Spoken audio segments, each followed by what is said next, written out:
the internet of value at Ripple, we're thinking much bigger than just cross-border payments. It's kind of like Amazon with rare books in the early days, just this market happens to be a $10 trillion market. We are at a historic turning point. Said in the past that you are doing for money what email did for communication. Moving the whole revolution forward. There's trillions of dollars parked around the world. XRP. Is there a possibility that Ripple could take over SWIFT one day? But it's so broken. I mean, when I go talk to banks, it's a beautiful thing for me because banks don't like SWIFT. They're frustrated with SWIFT. Their customers don't like SWIFT. And like, that's a great place to be when you're selling into that. Welcome back, ladies and gentlemen, to an episode 24 Hour Script. Let's get right in today's video. No matter how much information we could provide, 99% of the world's population will be blind to the information that we actually provide on this channel and think it's all speculation and hopium. Ladies and gentlemen, welcome back to another video. This one's absolutely crazy. Right off the bat, I want to share a video by Larry Fink here. Take a very close listen. He almost says currency here, and I want to know what you guys think in the comments down below. We're going to get into a lot of information, the plumbing, JP Morgan basically bashing XRP. The information we're going to go over today, just mind-blowing, but take a listen to what Larry Fink says here. An international crypto product can really transcend that. An international crypto product, but if you look, I'm going to play it again. If you look closely and listen, he almost says currency. Take a listen again. An international crypto product can really transcend that. I don't care what you say, but I know for 99% he was about to say currency. You could even rewind and listen to it again. He was about to say currency. But the reason we're going over that is because take a listen to this back from 2018. Regardless of what kind of infrastructure you have, you're still going to need a highly liquid asset like XRP to create a level playing field in this new infrastructure. And that's what a lot of people don't understand. So take a listen to Larry Fink back from 2018 when he wasn't really knowledgeable in the sector. Need to create a new currency, but the technology to instantaneous calibrate all the currencies, that should be done. And then that's why we have him on CNBC preaching crypto, the blockchain sector, because folks, I'm telling you, trillions are going to flood in here, and a lot of people are going to make a lot of money off of this, and it could be you if you take the right steps, okay? More and more global investors are asking us about the role of crypto.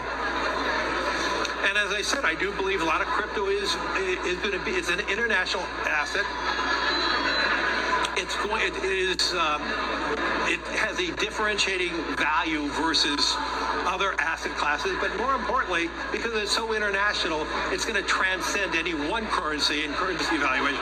If you just look at the value of our dollar, how it depreciated the last two months, and how much it appreciated over the last 5 years, I mean, an international crypto product can really transcend that. And that's why we believe there's great opportunities, and that's why we're seeing more and more interest. And that interest is broad-based worldwide. And since they're pushing for a Bitcoin ETF, now let's get into the bullish information. This is crazy. Some of you guys are going to get absolutely mind blown here, folks. You got to take a listen to the language they speak, okay? This G20 document, which we covered a couple days ago, we missed a part. Take a listen to this. This is so important. Tokenized wholesale CBDCs seem to rest mainly on plumbing considerations. And before I continue this, take a listen to this, okay? So the first video is going to be Esther George. She's the president and CEO at the Federal Reserve Bank of Kansas. Keep in mind that Brad Garlinghouse is from Kansas. Ripple has money transfer licenses in Kansas, okay? There's a lot going on behind the scenes, but take a listen to this little montage of the plumbing. We got Brad Garlinghouse talking about the plumbing. Everybody knows what's coming down the pipeline. Every government entity, every bank knows the new infrastructure. That's just how bankers work, and I could tell you that from experience. We know it before it happens, And the only reason why these other banks are creating their own projects is because so they could teach themselves how the new system works from start to finish. And then what you do is you adopt the technology that's already, has that 10-year span of consistency and the money flowing in and out. Okay, that run rate is basically what I'm saying. But take a listen to this little montage. This is crazy. I often hear that. We've become used to saying we can do so many things on our phone, and clearly you now can move money through various services on your phone. And I expect that is going to continue, and it could well proliferate. The things we're talking about today really represent the infrastructure, as Governor Brainerd said in her remarks. This is really the plumbing of the payment system. And so when people are moving money, it may feel like you and I are trading money instantaneously, but the fact is it has to go through the plumbing in a way that may take much longer for those things to actually come out of my account and get into your account.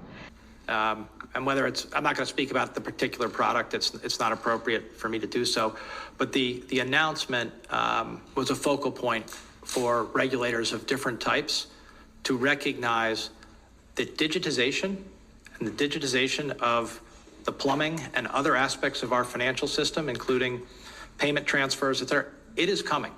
I describe myself as we're a plumber to the global financial infrastructure. And as soon as they understand that this is just a simpler infrastructure way, I mean, look, in some ways we're plumbers. Like we're enabling a much more efficient plumbing, but we are in fact the plumbers, okay? And take a listen to this. So as I was saying, tokenized wholesale CBDCs seem to rest mainly on plumbing considerations, including technology setup costs, operational and cyber resilience, speed of settlement, and high quality liquid asset drag, meaning the average and peak quantities of central bank deposits, tokenized CBDCs, and other forms of high quality liquid assets require to process or collateralize a given amount of transactions of a given type. The CBDC token technology itself does not mitigate settlement liquidity requirements and the adoption of a tokenized CBDC. And then we got the plumbers. They all know. It doesn't matter how much information I could put out here. Some of you guys will think it's not true, but 99% of you do. That's why you guys tune in. But folks, this is a knee slapper right here. If you guys remember this PDF, unlocking 120 billion value in cross-border payments. As you guys could see, it's north of 23.5 trillion on an annual basis, and it still takes 2 to 3 days to clear that transaction. But take a listen to the FUD. So this is by JP Morgan, right? Just take a listen to the FUD they put out. For Ripple, okay, they said, highly volatility of XRP leading to limited willingness from banks in using it to facilitate payments. Relatively high costs owing to spreads between fiat and XRP. Oh my goodness. Oh my goodness, ladies and gentlemen. Go ahead and smash that like button for the FUD. It's absolutely free. Go ahead and smash that. But I can't believe this, folks. If you guys are new to the channel, go ahead and hit that subscribe button. But this is going to be an iconic moment when the value of XRP just skyrockets 20, 30, 40, 50, 60, $100, 100% because it logically just makes sense. Okay? And words can't describe what's coming down the pipelines. You know, at the end of the day, we're just human.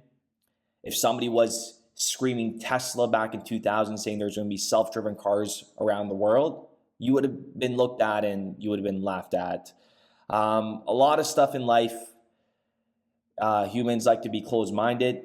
They don't want to see the bigger picture. Zoom out and see where the world is headed towards, okay? We're going to the fourth industrial revolution, where if you truly don't have money in this next, 10 years, 20 years, you're truly going to be screwed in this world.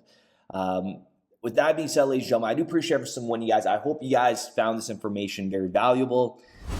But you really can't make this up. G20 talking about highly liquid assets, talking about the plumbers. Ripple is the plumbers.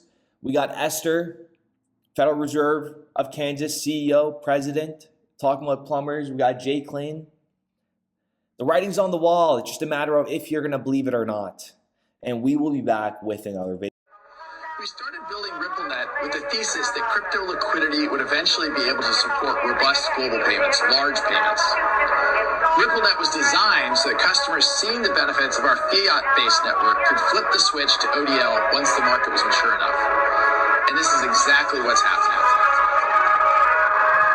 Flip the switch.